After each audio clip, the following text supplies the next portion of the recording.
हमने पिछले वाले वीडियो में अपनी जो कक्षा 12 की जो पोइम थी द नोबल नेचर उसको पढ़ा था। और आज के इस वीडियो में हम जो हमारा राजस्थान बोर्ड है उसकी क्लास 12th है, उसका जो इंग्लिश सब्जेक्ट है उसकी एक पोइम है ए बॉयज़ सॉन्ग। ए बॉयज़ सॉन्ग ये हम पढ़ने वाले हैं। और इस पोइम के पोइट हैं विल्फ्रेड विल्सन गिब्सन और पोइम का नेम है a boy song, A boys song. तो हमने अपने चैनल पे कक्षा 10 की जो पोइम है रिस्क्स वो भी हमने डाल दी है और अगले वाले वीडियो में कक्षा 12 की जो अगली पोइम है वो आपको मिलेगी और कक्षा 10 की जो पोइम्स हैं वो भी आपको मिलेंगी और भी हम लेसन हम उनको पढ़ते रहेंगे। तो कक्षा 10 और कक्षा 12 के जो बोर्ड के एग्ज़ाम को देखते हुए हमने जो ऑनलाइन क्लासेस शुरू की हैं इसमें लगातार अच्छी स्टूडेंट्स की प्रतिक्रिया आ रही है, अच्छे कमेंट भी आ रहे हैं सबके और मुझे ऐसा लग रहा है कि आप इसे पसंद भी कर रहे हैं और ज़्यादा से ज़्यादा जो कक्षा 10 और कक्षा 12 के जो स्टूडेंट्स हैं उनके साथ अपने जो वीडियोज़ हैं उनको शेयर भी कर रहे हैं।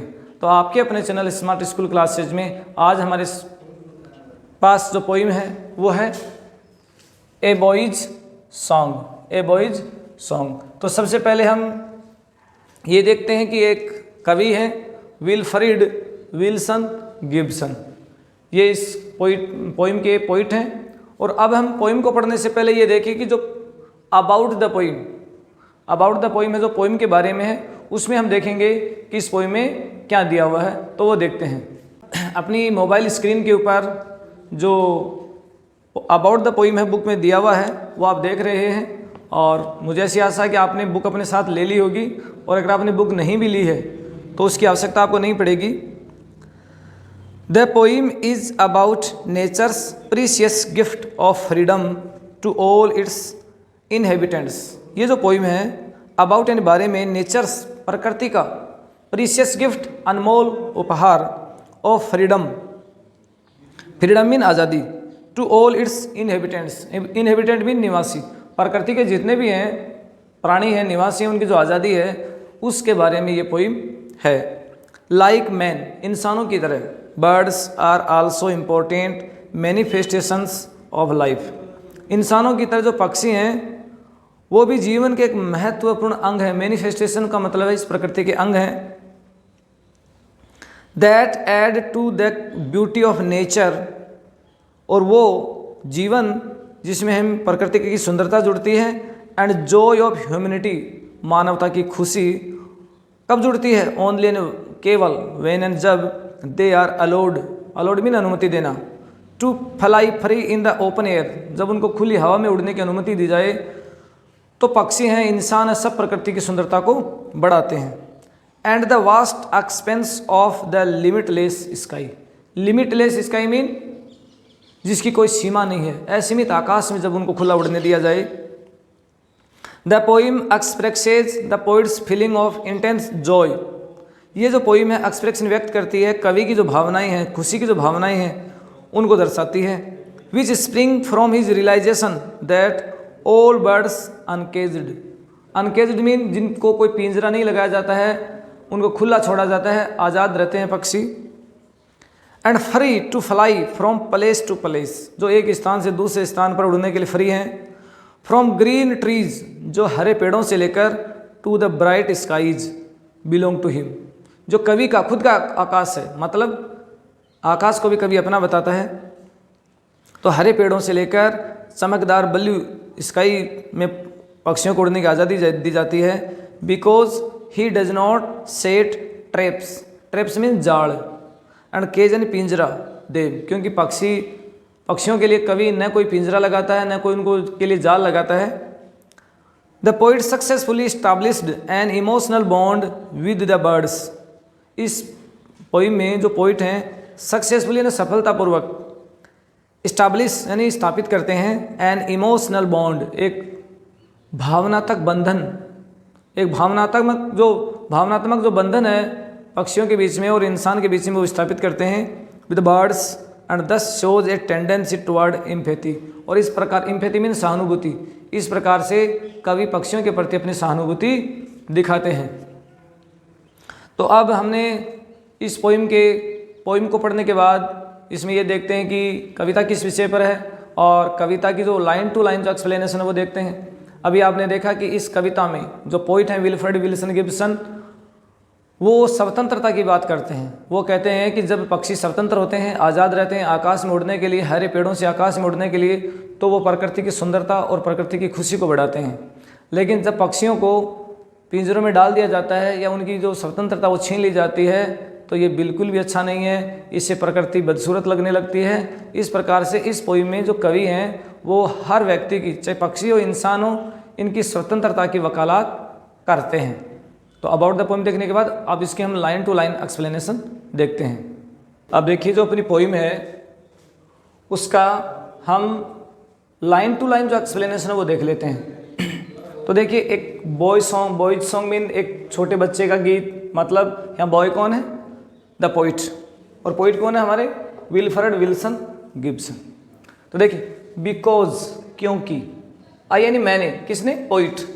सेट यानी बिछाना, नो स्नेर मीन जाल, क्योंकि मैंने कोई जाल नहीं बिछाया है। बट लेकिन, लीव एंड छोड़ दिया, दे मीन उनको किनको? बर्ड्स को। फ्लाई यानी उड़ने के लिए, फ्री यानी आज़ाद, मैंने पक्षियों को आज़ादी से उड़ने के लिए खुला छोड़ दिया। ऑल सभी, द बर्ड्स सारे पक्षी, ऑफ द एयर यानी हवा का मतलब आकाश के जितने भी पक्षी हैं, बिलोंग संबंध है उनका, वो मेरे हैं, टू मी कौन है यहाँ पे? पोइट।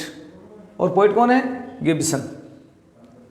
क्योंकि मैंने पक्षियों को पकड़ने के लिए कोई जाल नहीं बिछाया है, but leave them flying free, मैंने पक्षियों को खुला आकाश में उड़ने के लिए छोड़ दिया है, और इस आकाश के सारे पक्षी मेरे हैं, उनका संबंध मुझसे है, और इसी वजह से क्योंकि वो पक्षी मेरे हैं, मैंने उन पक्षियों को पकड़ने के लिए कोई जाल नहीं बिछाया है।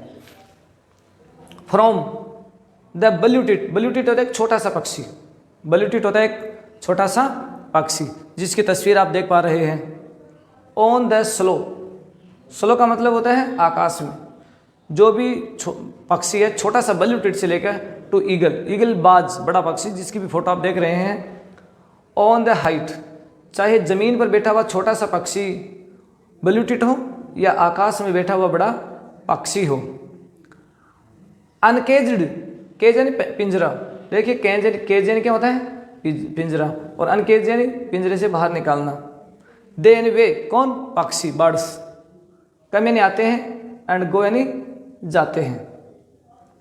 फॉर माई, किसके लिए? मेरे लिए। डिलाइट यानी खुशी, मेरी खुशी के लिए पक्षी खुले आते हैं, खुले जाते हैं, उन पे कोई रोक टोक नहीं है, बिल्कुल वो आज़ादी से आते हैं और जाते हैं।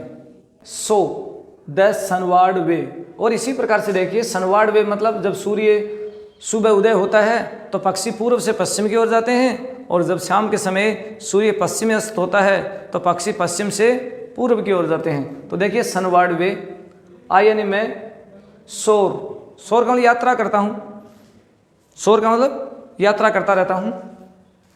ऑन द ईगल्स, ईगल यानी बाज पक्षी, विंग्स एंड पंखों पर, और मेरे मन के अंदर पक्षियों को आज़ादी से देखकर इतनी खुशी मिलती है कि मेरा मन भी यात्रा करने को मन करता है, जो बाज पक्षी है उसके पंखों के ऊपर। एंड इन माई हार्ट, और मेरे हृदय के अंदर, ऑल डे दिन भर, पूरे दिन, द बल्यूटिट एक छोटा सा पक्षी जो होता है छोटा सा, सिंग एंड गाता रहता है। मुझे इतनी खुशी मिलती है खुला पक्षियों को आकाश में उड़ते हुए देखकर कि मेरे मन के अंदर भी दिन भर पक्षी गाता रहता है, मुझे खुशी मिलती रहती है। तो अभी आप देख रहे हैं कि इस पोइम में 3 स्टेंजाज हैं, जिसमें जो हमारे पोइट हैं विल्फ्रेड विल्सन गिब्सन, ए बॉयज सॉन्ग नाम की जो कविता है उसमें पक्षियों की जो आज़ादी है उसकी बात वो कर रहे हैं। मैंने कोई जाल नहीं बिछाया है, मैंने उनको खुला आकाश में उड़ने को छोड़ दिया है, सारे पक्षी मेरे हैं। किसके हैं? पोइट के हैं। और चाहे पक्षी बड़ा हो चाहे छोटा हो, छोटा सा पक्षी बल्यूटिट से लेकर बड़ा पक्षी जो बाज है, चाहे छोटा पक्षी बल्यूटिट है वो नीचाई छोटा थोड़ा नीचे उड़ता है, और ईगल जो हाइट पर उड़ता है, सारे पक्षी मेरे हैं। और सभी कैसे हैं? अनकेज्ड हैं, वो पिंजरों से बाहर हैं। दे कम एंड गो, वे आते हैं और जाते हैं। फॉर माई डिलाइट, मेरी खुशी के लिए वो आते हैं और जाते हैं। एंड सो द सनवार्ड वे, और इसी प्रकार से आकाश में, आई सोर ऑन द ईगल्स विंग, और इसी प्रकार से आकाश में मैं जो ईगल के जो पंख हैं उन पे उड़ता रहता हूँ, जिस प्रकार से पक्षी ऊपर नीचे आता जाता रहता है, मुझे भी खुशी मिलती है। एंड इन माई हार्ट, और मेरे हृदय के अंदर ऑल डे, दिन भर, द बल्यूटेड सिंग्स, और ये जो बल्यूटेड पक्षी है वो गाता रहता है। तो अब हम पोइम को लाइन टू लाइन देखने के बाद, इसकी एक्सप्लेनेशन देखने के बाद, इसमें कुछ क्वेश्चंस हैं उनको हम देख लेते हैं। तो पोइम को देखने के बाद, पोइम की लाइन टू लाइन एक्सप्लेनेशन देखने के बाद हम ये देखते हैं इसमें कुछ जो क्वेश्चंस हमारे दिए हुए हैं वो देख लेते हैं कि क्या क्वेश्चंस यहाँ पे दिए हुए हैं। Why do all the birds belong यानी संबंध रखते हैं टू द पोइट, सारे पक्षी कवि से संबंध क्यों रखते हैं? क्योंकि कवि को पक्षियों की आज़ादी पसंद है, और जब पक्षी आज़ादी से बिना किसी रोक टोक के आकाश में उड़ते हैं तो कवि को बहुत अच्छा लगता है, उसका मन दिन भर गाता रहता है। इस वजह से सारे पक्षी कवि के हैं। वाई यानी क्यों, आर यानी है द बर्ड्स एंड पक्षी एबल इन योग्य टू कम एंड गो, आने के लिए और जाने के लिए, फॉर द पोइट्स जॉय, कवि की खुशी के लिए सभी पक्षी आने के लिए और जाने के लिए आज़ाद क्यों हैं? क्योंकि कवि ने किसी भी पक्षी के लिए कोई पिंजरा नहीं लगाया है, सभी पक्षियों को पूरी आज़ादी है कि वो खुले लिमिटलेस जो असीमित आकाश है उसमें वो उड़ सकते हैं। विच बर्ड्स, कौन से पक्षी, डज द पोइट, कवि, मेंशन यानी वर्णन करता है, इन द पोइम, कविता में, इन पर्टिकुलर, विशेष रूप से इस कविता में कवि कौन से पक्षियों का वर्णन करता है। तो अभी हमने देखा था कि वो एक तो बल्यूटेड और एक जो ईगल हमारा जो पक्षी है उसका विशेष रूप से वर्णन करता है। इसके अलावा कवि बल्यूटेड जैसे छोटे से पक्षी से लेकर बाज, ईगल जैसे बड़े पक्षी, सभी की वो बात करता है, लेकिन स्पेशली वो दो पक्षियों की बात करता है। वाट यानी क्या, एक्सप्रेशन यानी वक्तव्य, sunward way in the poem, mean मतलब है, इस कविता में दिए गए वाक्यांश सनवर्ड का क्या अर्थ है। सनवर्ड का मतलब होता है आकाश में ऊंचाई की ओर, क्योंकि अगर हम पक्षियों के लिए जाल बिछा देंगे तो पक्षी जाल में उलझ जाएंगे, पक्षी आगे नहीं बढ़ पाएंगे, और अगर हम पक्षियों को खुला छोड़ देंगे तो पक्षी आकाश में उड़ पाएंगे और वो ऊंचाइयों को छू पाएंगे, और वो पक्षी बहुत अच्छे लगेंगे कवि को। तो इस सनवर्ड का मतलब है ऊंचाई की ओर। तो आज के इस वीडियो में हमने ये देखा कि जो कक्षा 12 की जो हमारी पोइम है ए बॉयज सॉन्ग, उसमें पोइम में क्या दिया हुआ है, लाइन टू लाइन उसकी एक्सप्लेनेशन देखी, और उसके जो क्वेश्चंस दे दो 30 से 40 वर्ड्स के वो भी हमने देखे। कुछ क्वेश्चन हमारी जो पोइम है वो 70 से 80 वर्ड्स के भी हैं, तो उसमें पूरी पोइम को के बारे में पूछा जाता है। तो मुझे ऐसी आशा है कि आज का वीडियो आपको अवश्य पसंद आया होगा। अगर आपको वीडियो अच्छा लगा तो आप इसे लाइक करें, कमेंट करें, और कोई दूसरा लेसन, कोई दूसरा टॉपिक भी अगर आप सुझाना चाहते हैं तो वो भी आप हमें लिख के कमेंट में लिख सकते हैं कि आप इस टॉपिक पे वीडियो बनाएं, तो आपको उस टॉपिक पे हम वीडियो बनाएंगे। और अगले वाले वीडियो में फिर एक नई पोइम के साथ आपसे मुलाकात होगी। तब तक के लिए आप सभी को धन्यवाद।